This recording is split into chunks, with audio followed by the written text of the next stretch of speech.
বন্ধুরা আসসালামু আলাইকুম। আপনারা দেখতে পাচ্ছেন যে আমার ছাদ বাগানের ছোট্ট একটি রঙের বালতিতে লাগানো থাই গোল্ডেন এড জাতের পেয়ারার গাছটিতে মাশাআল্লাহ খুব ভালো ফলন এসেছে। গাছটি একদম ছোট, তারপরেও বেশ কিছু পেয়ারা হয়ে রয়েছে। এদিকে একসাথে 4টি পেয়ারা রয়েছে। এখানে রয়েছে ছোট ছোট 2টি এবং একটি বড় পেয়ারা। এটি আমি আজকে হারভেস্ট করব। এর আগে আপনাদেরকে ভিডিওতে দেখিয়েছিলাম যে আমার এই গাছটি জ্বরের কারণে 2-3টি ডাল ভেঙে গিয়েছিল।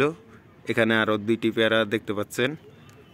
একদম ছোট গাছটিতে মাশাআল্লাহ ভালো ফলন হয়েছে।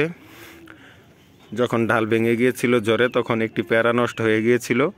মোট 10টি পেয়ারা ছিল, এখন 9টি পেয়ারা আছে। এই 9টি পেয়ারা থেকে আজকে আমি এই পেয়ারাটি তুলে নেব।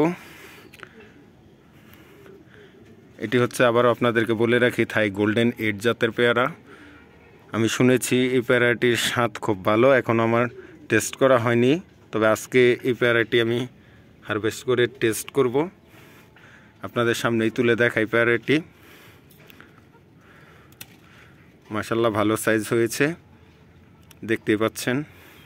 এটিতে আমি কোনো প্রকার সার বা খাবার প্রয়োগ করিনি, শুধু 25% গোবর সার এবং 75% সাধারণ মাটি দিয়ে বসিয়ে রেখেছিলাম।